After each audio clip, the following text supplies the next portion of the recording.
So, this will be a video of me explaining the Saturn mahadasha, which is a 19-year time period. And as usual, I'll be looking at my notes to make sure I'm not missing anything. So that's why you'll constantly see me looking down at my phone and stuff. But what is Saturn in general, very briefly, so we can see what are some of the things that you can naturally experience over this 19-year time period. Well, Saturn represents the skeletal system, the bones. Saturn can also be sort of viewed as a natural karaka, a signification of career, because it originally rules the 10th house and the 11th house. And 10 places from the 10th house is the 7th house, which is marriage and business and fame. So Saturn is like a natural significator of career. And Saturn is associated with servants, being of service to something. And essentially, when you are working for somebody, you're serving someone. And even if you're working for yourself, you're not just making money off of yourself, you're making money off of other people who want to buy what you have to offer. So in a sense, everybody is a servant to somebody. We all work, serve, and gotta answer to someone to some extent. Saturn can represent diseases and ailments and paralysis and old people, elderly old things. Saturn can be associated with places of isolation. So yes, those are some of the things in general that Saturn is associated with. Saturn is described as, the deity that's associated with Saturn is Shani. Shani is stated to walk with a limp because he suffered a leg injury or whatever. So maybe during your 19-year Saturn period, you might suffer some leg injury, or you might start walking slow and moving slow, or you might take on this more serious and older and mature and dry, humorous. You might be this dry, humorous, older, stiff, mature person during your Saturn period. You might end up taking more burdens and responsibilities upon yourself during your Saturn mahadasha during this 19-year period. What else could you experience? Like, so you might do janitorial work, community service work.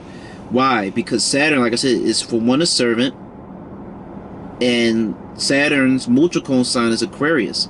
Saturn, like I said, it rules the 10th and the 11th house. The 11th house is the house of large social network circles, organizations, and gains.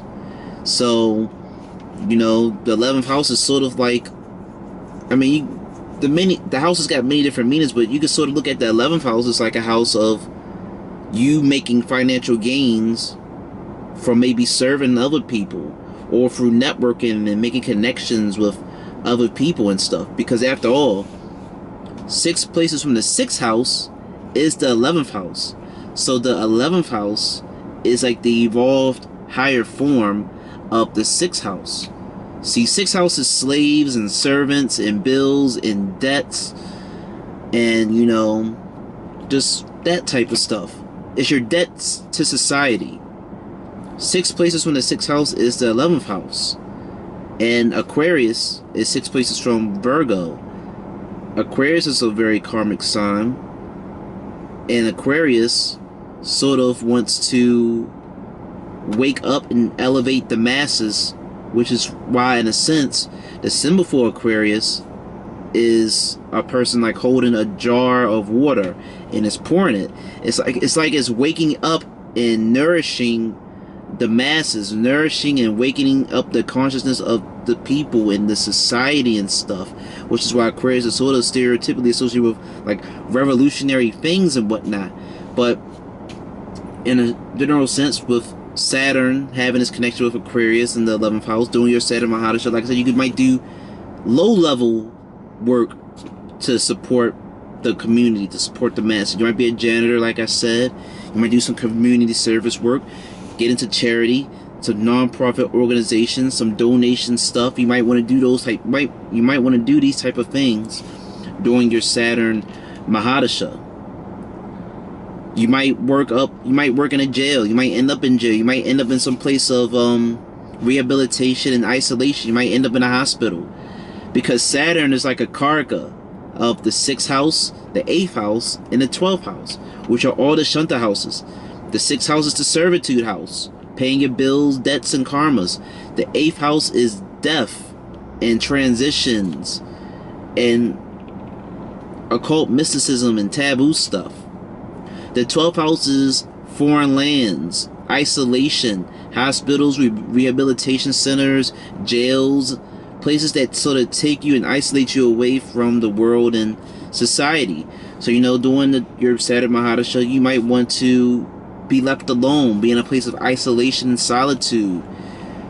You might end up being real busy and take on a lot of burden and responsibility, just become very serious about stuff in life. You might end up dealing with a whole lot of ailments and illnesses that maybe develop arthritis or paralyzing illnesses and ailments might occur during your Saturn mahadasha. That's like the main things I have to say about this mahadasha in a general sense. So, of course, as I say in all my other videos, to really see what this mahadasha might specifically do for you is to, one, see what is the sign and nakshatra and house placement of your Saturn and your birth chart, and that area of whatever house your Saturn ends up in, that area and that nakshatra will be of the prime importance and focus of your life during this 19-year period. And you gotta look at examining, and you have to examine a mahadasha for like several different lugnas, several different ascendants. So of course you want to see where the Saturn fall from your birth ascendant, and then second, you want to see where the Saturn fall from by looking at your moon chart, by taking the sign of wherever your moon is in and making that sign your ascendant. You want to look at where the Saturn fall from there. You want to look at things from the sun chart potentially. Make sun your ascendant and see what house is Saturn fall in. And then one of the most important charts alongside with, like, you know, the birth ascendant, the moon chart, is dasha lugna. So since we're talking about Saturn, you will want to make Saturn the ascendant, and you will want to see where do planets fall, what house do they fall in for making Saturn the ascendant. Examine the yogas and things that are happening when you make Saturn the ascendant, and you'll get a good general idea of what you can expect and make predictions during your Saturn mahadasha, of what will happen during your Saturn mahadasha. And that's in general all I have to say about what happens in a general sense when it comes to your Saturn mahadasha. I hope this gave you great insight and clarity on what you can expect during this 19-year time period, and I'll see you when I make my next video.